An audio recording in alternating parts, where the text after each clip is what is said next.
Assalamualaikum warahmatullahi wabarakatuh. Halo teman-teman sekalian, perkenalkan nama saya Muhammad Sarul S. Gibran dengan NIM A12125100027. Dan pada kesempatan kali ini, saya akan membawakan sebuah materi mengenai Pancasila sebagai etika politik. Dalam materi kali ini ada dua hal, yaitu etika dan politik. Etika itu membicarakan soal perilaku ataupun suatu kelakuan yang akan ditunjukkan oleh individual, dan politik sendiri yaitu adalah sistematis yang ada dalam pemerintahan untuk menjalankan suatu mekanisme bagaimana caranya pemerintahan itu berjalan. Maka etika politik ialah suatu kelakuan atau landasan etika, ya, landasan sikap yang harus diambil dalam berpolitik ataupun menjalankan sistem pemerintahan. Kita masuk pada apa itu etika politik yang mendasari. Maka etika politik itu ialah suatu landasan moral yang tak semena-mena semena-mena di mata hukum. Karena dengan adanya etika politik, seseorang diatur untuk mematuhi segala sesuatu yang berlandaskan pada moral-moral yang ada di sekitar kita. Maka dari itu, supaya tidak mencederai adanya suatu kekeliruan dalam sistematis moral.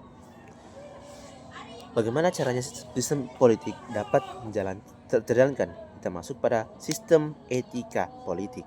Sistem etika politik itu bermuncul pada Pancasila yang sebagai landasan sumber hukum dari semua keberlangsungan hukum. Apa maksudnya?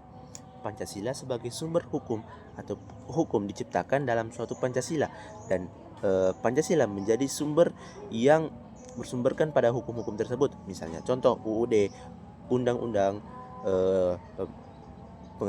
peraturan pemerintah, peraturan desa, peraturan kecamatan, dan selain sebagainya. Dalam hal ini peraturan-peraturan tersebut atau undang-undang tersebut dibuat atas landasan Pancasila. Maka etika politik itu diambil dari peraturan-peraturan ataupun undang-undang yang ada, tidak langsung pada Pancasila sebagai hukum dasar negara, hukum dasar politik. Hal itu juga terbagi atas dua hal, yaitu teologis dan juga deontologis. Teologis itu bertujuan dengan adanya teologis, adanya sistem teologis itu akan menjalankan suatu politik yang bisa mensejahterakan atau bisa mencapai suatu kemaslahatan kepada masyarakat. Dan juga pada poin deontologis itu berfokus pada ketegakan norma-norma yang ada dalam sekitar masyarakat. Misalnya tidak mencederai hal-hal apa saja yang ada dalam hak asasi manusia.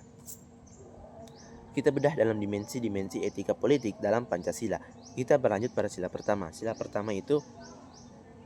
sila pertama etika politik yang dimensi dalam etika politik di sila pertama itu ialah ketuhanan. Nah, apa maksudnya dalam ketuhanan ini? Maksudnya di dalam suatu politik itu harus adanya suatu ketakutan kepada Tuhan ataupun suatu spiritualisme yang harus didapatkan. Mengapa? Karena jika tidak ada dalam suatu ketakutan atau suatu kepatuhan kepada Tuhan saja, maka individu tersebut tidak memiliki ataupun tidak mencerminkan suatu landasan ataupun etika dalam berpolitik. Dengan adanya suatu spiritual, maka orang tersebut bisa kita ibaratkan sebagai orang yang dapat dipercaya ataupun bisa kita pegang amanahnya. Kita maju kepada etika kedua, yaitu etika kemanusiaan. Dalam hal ini kemanusiaan itulah etika politik itu tidak boleh mencederai ataupun tidak boleh mengganggu suatu hak asasi manusia atau HAM, atau kita biasa sebut dengan HAM. Nah, dalam hal ini jika dalam etika politik itu terlalu melanggar ataupun terlalu mencampuri adanya etika politik, maka dengan itulah ia telah mengotori ataupun tidak patut dalam patut kita bisa bilang berpolitik. Masuk ke poin ketiga, yaitu persatuan. Nah, di dalam persatuan ini dengan beretika politik dengan persatuan, maka diharapkan adanya kerjasama ataupun pembentukan suatu persatuan dapat dengan menyatukan berbagai elemen-elemen masyarakat. Dengan hal ini terjadinya suatu persatuan yang terkokoh dalam suatu politisme. Itu pun bisa menghindari konflik-konflik yang beredar pada masyarakat. Yang keempat yaitu adalah kerakyatan. Kerakyatan di sini dalam sila keempat kerakyatan kita akan berfokus pada musyawarah para musyawarah. Kenapa karena musyawarah? Karena dengan musyawarah itu adalah nilai historikal yang akan dibawa untuk kita terapkan di dalam berpolitik. Mengapa musyawarah harus diterapkan dalam dunia politik? Karena dengan adanya musyawarah itu adalah pertukaran-pertukaran pikiran yang akan mencerdaskan ataupun melahirkan opini-opini atau jawaban yang akan mencerdaskan suatu masalah. Dengan adanya musyawarah itu akan menjaga nilai historikal pada Indonesia dan juga menjaga kepatuhan dan persatuan yang ada dalam suatu pemecahan masalah. Jika seringkali kita dapati bahwa musyawarah jarang digunakan dan sering digunakan itu adalah suatu bentuk voting atau perhitungan suara. Nah, di situ adalah salah satu hal yang cacat. Mengapa? Karena dalam hal ini voting ialah suatu jalan yang bisa diibaratkan sebagai jalan terakhir ataupun jalan yang harus ditempuh jika tidak ada yang namanya mufakat dalam musyawarah. Nah, seringkali voting dijadikan suatu pilihan utama, bukan sebagai pilihan darurat. Maka dari itu musyawarah itu sangat penting dalam kita terapkan dalam beretika berpolitik. Itu adalah sila kelima. Dalam semua hal ini, dari 4 sila pertama, jika tidak terjalankan dengan baik, maka sila kelima akan mencederai berlaku beretika politik. Sebagai contohnya, dalam sila kelima ini